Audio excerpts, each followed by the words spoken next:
A paz do Senhor esteja sobre cada um.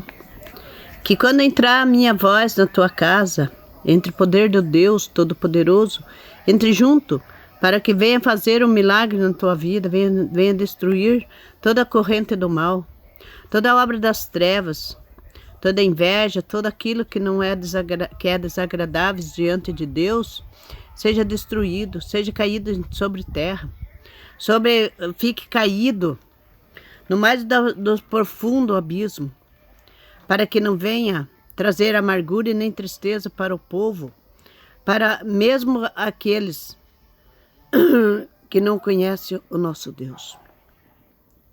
Porque eu achava que todos conheciam. Um dia, conversando com um homem, ele disse que ele não cria em Deus. Não sou contra a religião dele. E todos nós temos nosso direito de ser o que nós somos. Nós vivemos num país livre, graças a Deus que nós vivemos num país livre, no qual nós traz muita alegria em saber que o ser humano tem procurado alcançar as vitórias em Deus. É muita alegria. Eu tenho o maior prazer de dizer que eu creio no Deus Todo-Poderoso e que o amor de Deus está sobre mim, sobre você.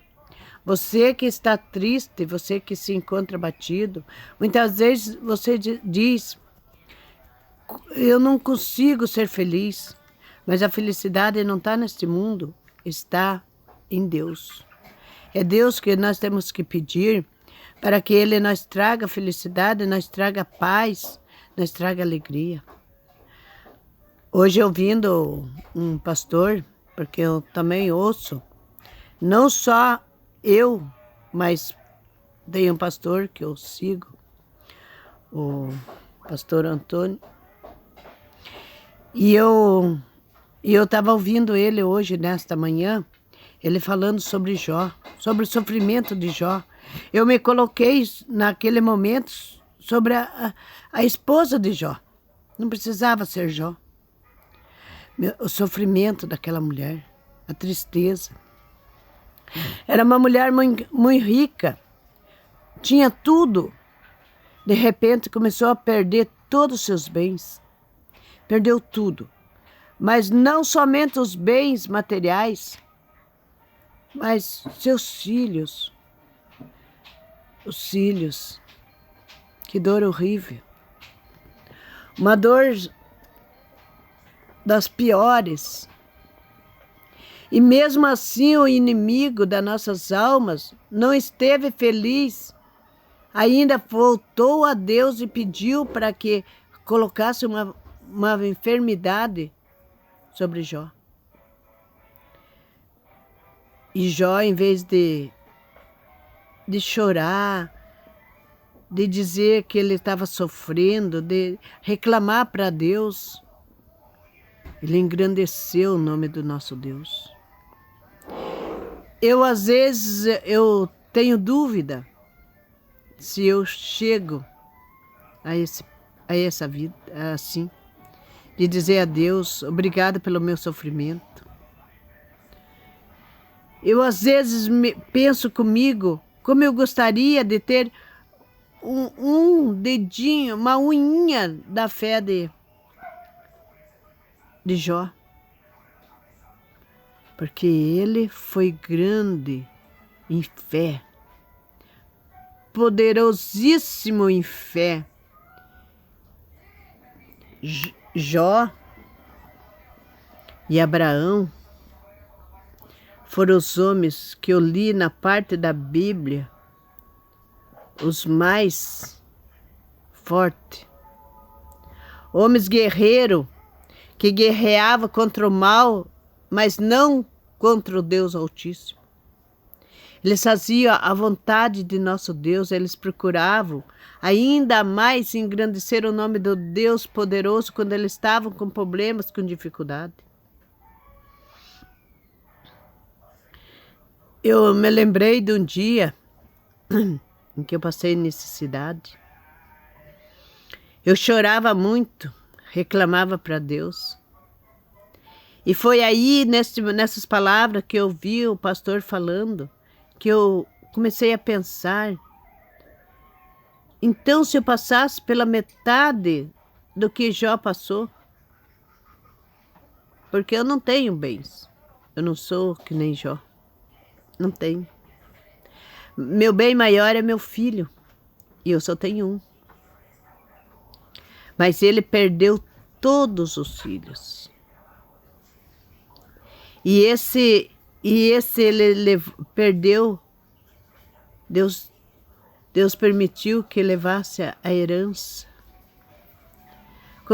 Como estava o coração da mulher dele? Ele era forte, mas ela também foi. Ela foi forte. A Bíblia não fala, mas eu imagino que ela foi forte. Porque ela chegou a ver o sofrimento do marido, a ver o sofrimento que eles não estavam nem acostumados a passar, a ver tudo caído. E ela olhou e disse para o marido, para que ele amaldiçoasse o seu Deus e morresse. Porque ela estava cansada de ver aquele sofrimento. Eu vi uma vez, há muito tempo em Curitiba, um homem com lepra. Ele cheirava mal. Eu entrei assim, estava todas as pessoas tampando o nariz. E eu conversei com ele, não sabia que ele era acaso daquilo. Eu não senti cheiro, não vou dizer para vocês que eu sentia assim, mal assim, mas não era tanto que nem eles estavam fazendo. Daí ele disse, meus pés cheiram mal. Eu olhei para os pés dele, estava descalço. É como se estivesse olhando para o casco de um tatu. Aquilo era preto, era duro. Olhei assim, eu sentia um negócio ruim dentro de mim, de ver o ser humano daquela maneira.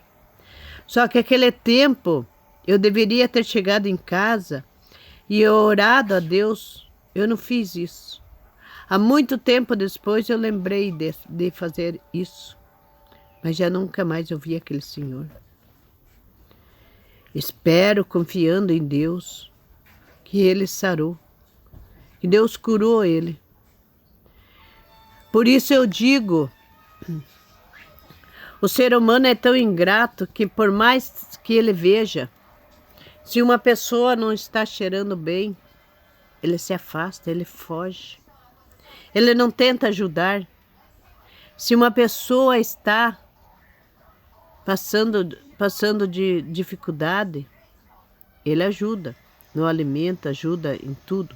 Mas nessa parte do corpo do ser humano, eu conheci uma pessoa que ao entrar no quarto dela, a gente sentia cheiro de feridas. Dentro da casa dela, cheirava ferida infeccionada. Mas nem isso eu deixei alguma vez de visitar ela, até que ela morreu. Mas eu fui várias vezes na casa dela. Só que o ser humano não é fácil. Não é fácil. Eu saía de lá e ainda ia falar da mulher. Só ia visitar ela, mas saía de lá para falar mal da mulher. Dizia que ela estava cheirando mal, que os filhos tinham que cuidar dela, dar banho nela.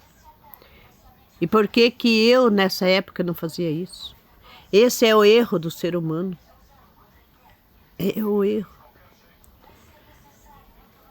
Por isso eu digo, Deus existe. Deus está na tua vida. Deus te leva você para muitas vezes você fazer algo para uma pessoa que necessita, mas nós não entendemos o trabalhar de Deus e fazemos tudo errado. Muitas vezes nós fazemos tão errado que nós chegamos a pecar. Em vez de nós fazer as coisas certas, nós fazemos errado. E Deus, daí nos castiga. Eu espero que o que eu estou falando, não estou falando assim com a intenção de machucar ninguém. Mas eu estou falando para que alguém talvez precise dessa orientação. Porque eu precisei alguém chamar a minha atenção para eu chegar no conhecimento de que ajuda a pessoa não é ir visitar, mas eu calasse, eu ficasse quieta. Hoje eu peço perdão a Deus muito por esse dia, mas espero que Deus me dê o perdão. Deus abençoe a cada um de vocês, fique com Deus, que Deus encha vocês das bênçãos maravilhosas. Que Deus abençoe, em nome de Jesus. Amém.